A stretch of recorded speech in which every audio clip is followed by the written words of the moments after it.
yang student suka buat, contoh macam length. Okay, so macam 1 sentimeter. Okay, the dimension 1 sentimeter. So nak tukar pada nak tukar dia punya area. Kita nak area. So area x squared kan? Dalam meter. Walaupun cuma 100, 200 pun. Tapi bila dah salah tu, bila dah tak square kan tu, lupa untuk square kan tu, then salah lah. Okay, so that one yang bukannya tak tahu tu, okay. Cuma macam saya cakap, I share my experience, okay, on what your seniors have done, so that I don't want you to repeat all the mistakes, okay. Nampak macam senang, tapi again saya cakap jangan don't take things for granted. Alright, so significant figures is okay, is apa panggil basically dia significant figures ni is something that give value. Okay, memang dia value. I mean dia give contribution. Boleh ke cakap macam tu dia macam give contribution. Kalau macam kosong, kosong kan. Macam tu lah. Okay. In physics, okay, why you need to know about significant figures? Because sometimes, okay, sometimes the figure not contribute. Macam tu. So we can eliminate it or we can ignore it. For example, we want to do a measurement. Okay, we want to do a measurement. And that measurement involve 2 or more physics quantities. Okay, so when we times 2 physics quantities, it will provide more decimal places. Betul? It will provide more decimal places. But sometimes we not interested on the back. I mean, contoh, okay. Apa contoh dia? Okay, contoh. Contoh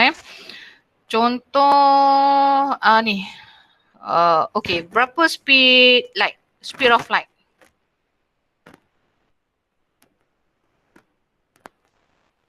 Speed of photon? Tak ingat? Tak siapa nak jawab? Mak, tinggal saya seorang ke kat sini?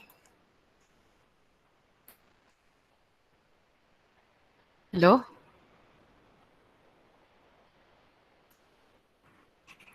Tak ingat, madam. Baru je tinggalkan. Tak ingat, ya Allah. Patutlah semua diam. Saya ingatkan saya seorang tak kat sini. Okay. Speed of light, 3, betul? Ke saya yang salah? Ke saya yang tak ingat? Okay. 3 times 10 to the power of. Okay, yang ni saya pun tak ingat. Mungkin 8 kot, kita letak je lah apa pun. Nampak awak pun tak ingat kan? 8, okay, saya ingat. Okay. So, speed meter per second lah. Okay, so jangan lupa dia punya meter per second. Okay, 3. Tapi, the fact is, the velocity or the speed of light is not exactly 3. Betul tak? Tapi, macam as I told you before, that the value is 3 point something. Okay. Cumanya macam sebab dia ada power of 10 power of 8. Means that that 8 more numbers here, okay, is too, maksudnya too small, bukan too small. So kita boleh round off ataupun macam because of it's too big number. So that macam when we have 0.00 something belakang tu, we consider it's not significant to be considered. So that's why speed of light kita ambil cuma one significant figure saja. Itulah contoh paling mudah. Ataupun you may refer also kalau nak tengok jugalah kan to the other constant. Kebanyakan constant memang dia banyak value lagi belakang tu. Jadi macam physics, okay, physics guna significant figures ni bukannya untuk kita kira. Okay, berapa significant figures dia kelas? Okay, bukan tu Okay, so kita akan pergi pada critical method on significant figures lah. Contoh in your case nanti in contoh you get question, examiner question. Okay, so let's say your question ada force and then ada length. You need to find work. Okay, so work. And then your work, okay, your force is in two significant figures. Okay, we are not talking about decimal places here. We will more concern on the significant figures. Okay, so fizik kita lebih nak tengok pada significant figures dia. Okay. And then length, let's say 3 significant figures. Okay, so kalau you belajar fizik dengan Madam Ashkim pula tu, okay, so you will take the least significant figures. The least significant figures, which is berapa tadi? Least significant figures saya kata tadi? Lupa dah. Okay. So work equal to FR. Okay, FD ke? Ikutlah nak buat question mana. FD kan? So your F tadi 2 significant figures. Your R 3 significant figures. So kalau awak belajar significant figures, okay. So awak akan decide untuk ambil 2 significant figures. So your answer nanti kena be smart lah. Tulis 2 significant figures. Bukan apa sahaja yang keluar dalam your punya calculator tu semua awak listkan. Alright. So that is to avoid that's to make you understand that some numbers or some figures is significant to contribute to any change macam itulah. Okay, so contoh macam energy. Energy apa yang besar. Ataupun macam apa? Berat atom semua kan. So kita cuma ada we only take 3 significant figures. Macam itulah. So that's how we apply the significant figures in physics. Okay. Basically macam itulah. Bukannya untuk nanti okay ini berapa, cuba teka ini berapa significant figures. Bukannya yang tu level SPM dulu boleh lah. Tapi level kita uji yang lebih mencabar. Maksudnya your answer tu yang kita nak. Nanti kalau awak tengok example, beberapa example pun kita akan cakap okay, kena ingat, kena tulis berapa significant least significant figures from your info that you have tu. Okay, so berapa least significant figures dia, then your answer must in that significant figures saja. Tak boleh over lah. Right, so kena cakap siap-siap ni semua ni, harap awak ingat lah ya. Sebab benda ni dia guna masa akhir nak habis semester nanti baru guna. Tapi saya cakap lah sekarang sebab sekarang ni yang kena belajar dia. Alright, so scientific notation. Scientific notation ni yang panggil apa? Macam dalam fizik memang penting lah benda ni. How we panggil apa? Kita represent dia dalam bentuk yang power of 10. Okay, power of 10. So yang ni kena pandai-pandai lah. Okay, so kalau macam banyak sangat kosong tu, be smart, tunjuk sikit yang awak belajar fizik dengan Madam Shikin. Okay, so awak kena tulis in this form.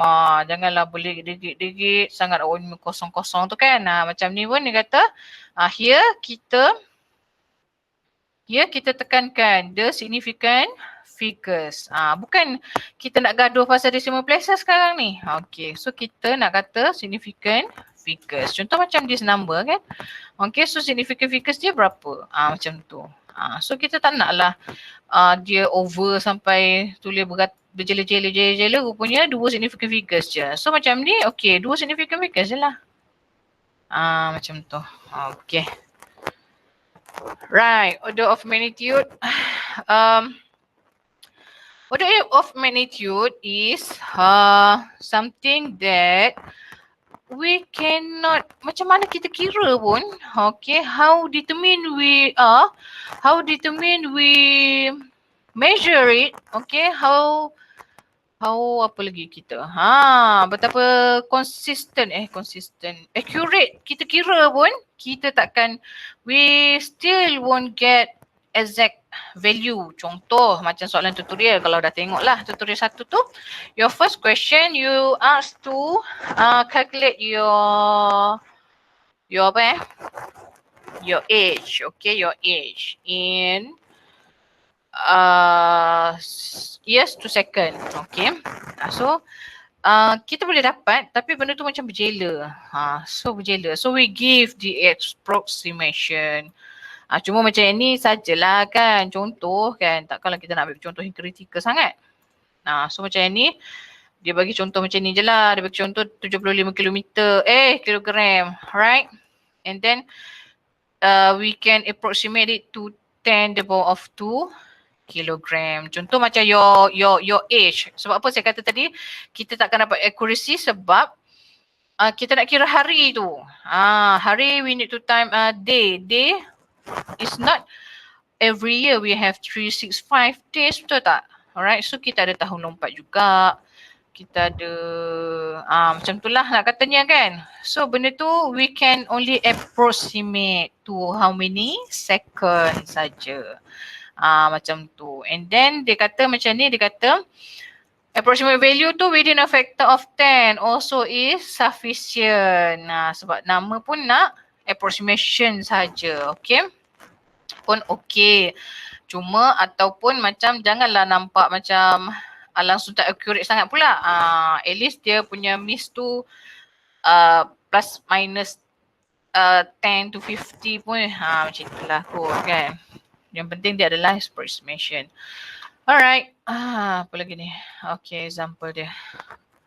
Okay, example ni pun. So, is conversion ke apa ni? Okay, conversion good. Okay, dah habis.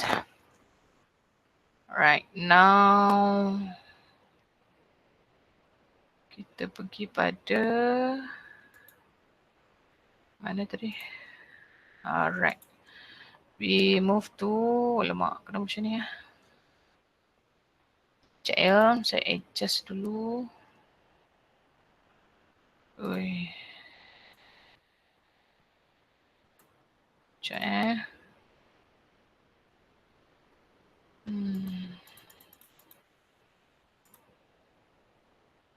Tak cantik pula.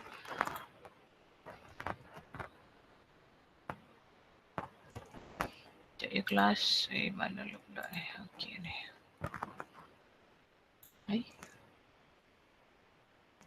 Okay.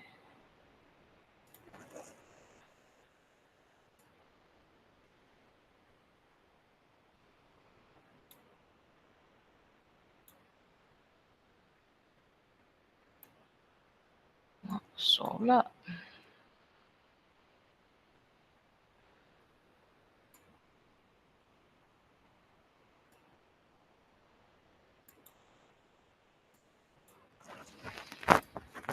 Okay. Alright. So we proceed with vector pula. Vector and scalar. So scalar tak ada apa yang nak discuss lah sebab it's about magnitude saja. Okay. So tapi you need to understand lah scalars tu apa kan. The meaning of scalars tu apa, unit scalar. Bila kata dia adalah scalar tu means we by considering the magnitude also already enough. Okay, macam tu. So tu scalar. But vectors, no. We need to consider the direction. Okay, without the direction, tanpa arah kita hilang pedoman. Macam tu lah vector. Okay. Alright, so here define scalar and vector quantities. Ada ke dia define? Okay.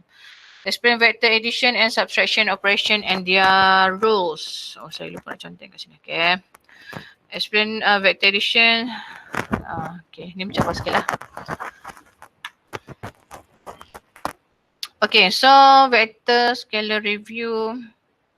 Specify by only a magnitude saja. Okay, so that's the thing that you need to understand lah.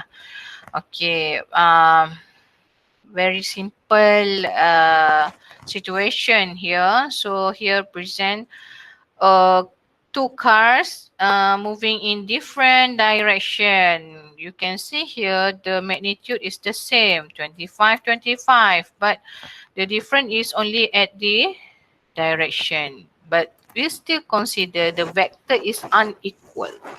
Okay, so we consider the vector is unequal. Sebab kalau equal, dia kena exactly the same direction and the magnitude kena sama. So bila macam ni, even the direction pun we consider that vector is unequal.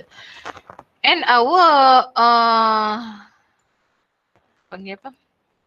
Our agreement standard. Okay, so bila to the right, okay, to the right or upward, okay, we'll take it as positive.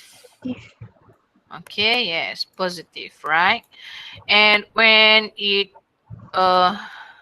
downward, okay, downward, when the direction is direct to downward or left side, okay, then we agree that to put the sign as negative sign. Okay, so negative sign. So you need to include lah dekat sini. Okay, ataupun kalau tak nak tulis negatif, you can write this way lah, 25 meter per second to the left. So examiner tak boleh salahkan awak lah. Because that statement is correct. Because the negative represent apa? Sebab negatif boleh to the left, boleh to downward juga. Okay. So please explain your negative. Even we already have the standard. Tapi macam again macam saya cakap, your negative tu ada dua maksud. Macam tu. So sebabnya biasa soalan memang akan tanya kalau vektor tu memanglah dekat soalan dia tak mention, dia kata nak direction. Tapi bila kata when it involve vector, I mean when you are asked to find velocity. So velocity is vector quantity. So you need to understand that you need to find the direction of the velocity juga. Maksudnya you need to mention. You need to tell the examiner. Jangan suruh examiner fikir sendiri. Examiner boleh fikir sendiri. But your marks akan deduct. Okay, so kita akan deduct your marks lah. So please don't let examiner think for you. So you need to think lah untuk examiner. You need to tell the examiner the things, all the things that you know, all the things that you understand of physics. Macam tu. So barulah dapat markah lebih tinggi sikit kan. Baru nampak macam student Medan Shikin. Okay, alright. So sekejap Jack tak boleh masuk gini ke? Okay, boleh. Jack dah ada ke Jack? Jack, you okay? Ada tak Jack? Tak masuk pun? Tak ada pun lagi. Jack ikut. Okay, tak apa, kita proceed dulu. Okay, macam mana saya cakap tadi. Alright, so please mention. Okay, so don't just leave the macam ini kan. Dia kata negative direction. Okay, ni pun tak cukup kalau cakap negative direction tu. Kena cakap to the left, to the downward. Okay, so clear. Positive pun, even your answer is positive, please don't let it just like that. You need to explain the positive. Okay, explain the positive sign. Even the positive, biasa we not write the positive, but you will simply write it as 25 kan. But kalau that is vector, then you need to write. But kalau energy, energy, positive, negative energy pun ada maksud. Cuma bukan maksud direction. Cuma macam dia, kalau positif tu dia energy yang kita gain. Negatif tu energy yang kita release. Macam tu physics. Tak samalah dengan matematik. So matematik kau tu X je lah. Tak payah banyak-banyak sembang sangat. Okay, tu kalau physics nampak macam simple. Tapi kena banyak sembang juga lah. Alright. Okay. So we proceed. So how we present the vector? Okay, so basically you can write this way. Tapi biasanya biasa yang awak buat memang awak tak pernah lah buat macam ni kan. Biasa masa SPM biasa ke buat macam ni? Tulis ada arrow atas. Tak pernah kan? Tapi better you do this. So that itu mengingatkan awak bahawa so that you need to find the direction. It's not just the magnitude. Okay, so that's why we have these two components in vectors. That's the difference dengan scalar. So you have magnitude and direction. Okay, so that is vectors. Okay, ataupun dia kata apa? Italic. Boleh juga, cuma kalau macam dari tulisan saya ingat mencabar juga kan, semua pula vektor kan. Kita tak ada scalar pula. Kalau yang bold, sekarang semua guna pen besar semua jadi tu. Okay, mencabar juga. Alright, so depends. So you decide, okay, your style. We give you several choice. So you decide lah which one yang you selesa. Sekejap Mana sekejap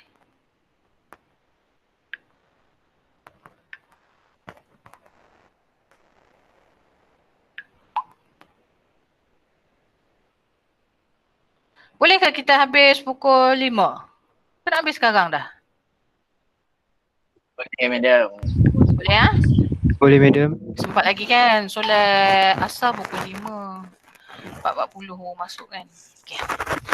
Alright, so equality of two vectors. Lah, tadi cek tunggu saya ke? Okay, alright. Equality of two vectors is when it have same magnitude and same direction. When it have same magnitude and same direction. Okay, magnitude sama, direction sama. So, we are free to write at any place. Okay, when it is equal, okay, then you are free to write whether you want to start here. Okay, contoh yang kita akan jadi move dia. Tak ada kertas kosong kat sini. Cek kita tengok ada kertas kosong tak. Tak ada kosong. Apa tu? Mana? Masuk dah, Jack. Jack, masuk dah, Jack. Yes, madam. Alright. So I proceed ya. Tak apa nanti Jack, you can have the recording nanti later on ya. Okay. So kalau you, if you have problem with internet, kind of like that lah. Janganlah sebab tertidur tu masalah jugalah ya. Alright, so that's your problem lah. Cuma but if some things that we cannot avoid, okay, that you cannot avoid, okay, so let me know, okay, so that I will note that and saya akan cuba untuk apa bagi tahulah, okay, sebab saya kena report kan, so that maksudnya tak naklah kita punya ODL ni tak efficient. Contoh macam boleh jadi backup lah maksudnya, so saya record, so adakah is that is one of the solution untuk to help some of you yang in line slow ke, so I need to know that. Ataupun memang tak membantu ke, ataupun you need some more times ke, the other times yang tiba-tiba awak kata mungkin tengah malam ke baru awak ada line ke apa ke, let me know so that I will propose it to orang atas lah kan. So kita kata okay, semua orang memang line malam je ada. So saya pun akan propose lah dekat kita punya pengarah, cakap okay kena buat kelas malam je macam tu. Okay, so we try to avoid, we try to follow our schedule. So seems like most of you available and can stream ikut schedule, then okay lah. Okay, cuma seorang dua tu tak apa, no problem. I think you can try to reach me the other time lah. Okay, kalau macam terlepas yang lepas tadi ya. Ataupun boleh tengok kita punya recording, alright. Okay, so we continue. Okay, so the things mungkin we are not going memanglah I've mentioned to you that we can move the vector at any place, okay, but we are not doing that without any purpose. So we do it in purpose lah. Okay, contoh, okay, let's say the force in this direction. Lurus lah sebenarnya, cuma ni saya tak lurus, okay. So straight line ya. Okay, so straight line. Let's say we have vector A here. Okay, so contoh this is the body, okay, a box. So the vector in this, the force in this direction, okay, and then it move in this direction. Okay, so we have two vectors here. For this case, we involve two vectors. All right. So,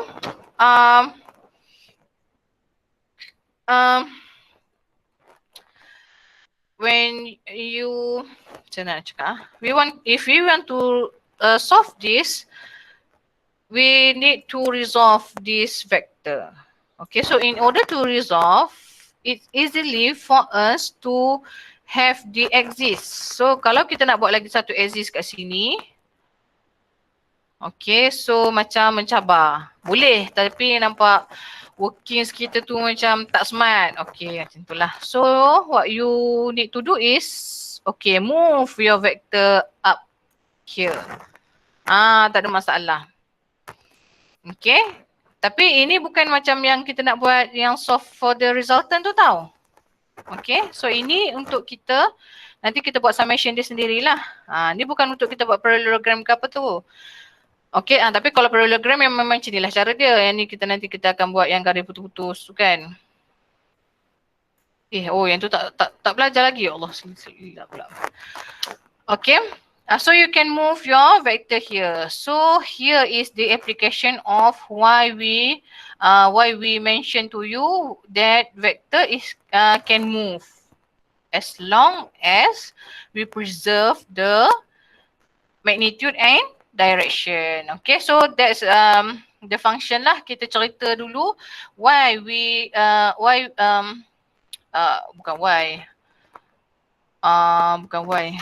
apa nak cakap ya? That we can move lah, that we can move the vector. Okay, so that nanti easily for you to solve when you have more than one vector that in direction. Contohlah awak dapat yang soalan yang mencabar sangat ni, semuanya macam ni kan, macam tu. So how to solve it? Okay, so better choose one of them to be the origin, from the origin, so that nanti easily for you to resolve the vector.